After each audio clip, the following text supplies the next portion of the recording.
Hi boys and girls, and this week we're continuing on with our work on money. So like that, today what we're going to do is we're going to convert cent into euro, okay? And we're going to use our decimal point to do that. Now normally we use our decimal point to separate units and to separate tenths and hundredths, just like we've done this year. So for example, we've seen stuff like 1.05 already, and we know that the 1 is a unit, so 1 unit, the number 1. This is a tenth and a hundredth. Now, of course, we know that there are 100 cent in 1 euro. So here we go, look. So 1/100th, that's the equivalent of 1 cent. So for example, 125 cent is written as euro sign 1.25. So 1 euro and 25 cents. Okay, so we've got 5 cent, 20 cent, and 1 euro. 78 cents. So it's not at a euro yet. It's less than a euro. So how many full euros do I have? I've no full euros. So I have no full units at all. So I've got a euro sign, no full euro, decimal point, I've got 70 cent and 8 cent, so 78 cent. Now, very importantly, the cent sign and the euro sign are never used together.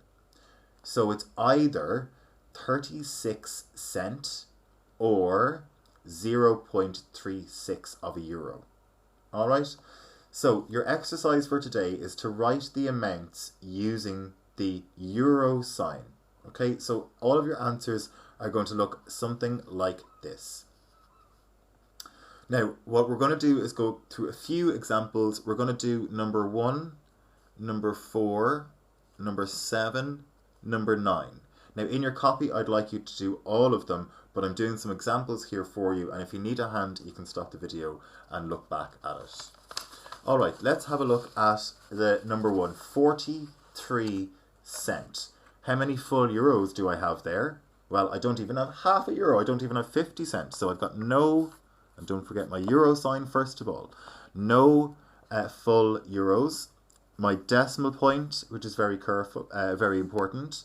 And how many cents do I have? 43. Very simple. Okay, so 43 cent.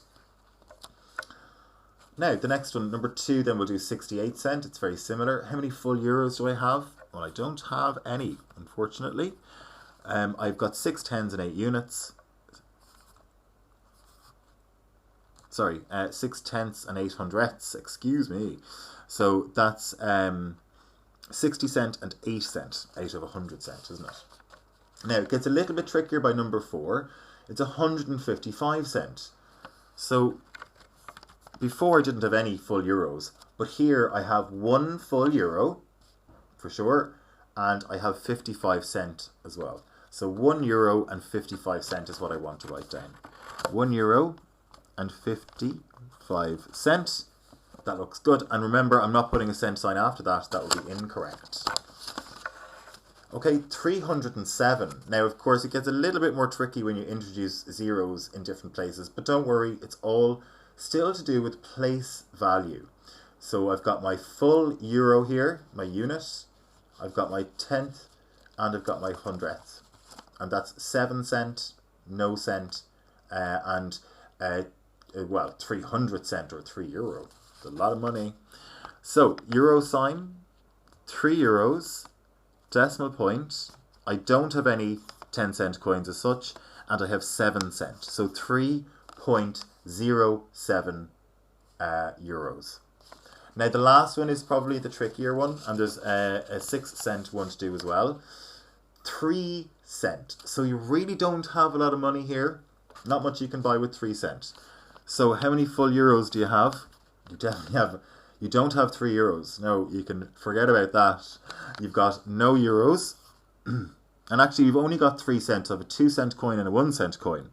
So I don't even have 10 cent. So I've got no 10 cent either. And I've only got 3 cent. So here I've written 3 cent in the form of euro. So just as a little recap then, to think about it, if I have €1.54, that's the same as 154 cents. So I've one full unit, one full euro coin. Okay, then I have my decimal point, which separates the euro coins from the cent coins. Okay, so that's a euro coin, and that's a 50-cent coin, and that's two 2-cent coins. I don't have a 4-cent coin, of course. So I have my one full unit in the euro. I have my 50-cent coin. Okay, so 5/10 or half of a euro. And here I have 4/100ths of a euro. I have 4 cents. So 1 euro, 50 cent and 4 cent. And like that, if we start putting it back together then, we've got 1 euro, 50 cent and 4 cent expressed here in euro only. And like that, if you were to add them up again, 0 plus 0 plus 4, 0 plus 5 plus 0, 1 plus 0 plus 0. Okay, so you can put it back together again. Alright, very best of luck with that, boys and girls, and I look forward to seeing your work on Seesaw.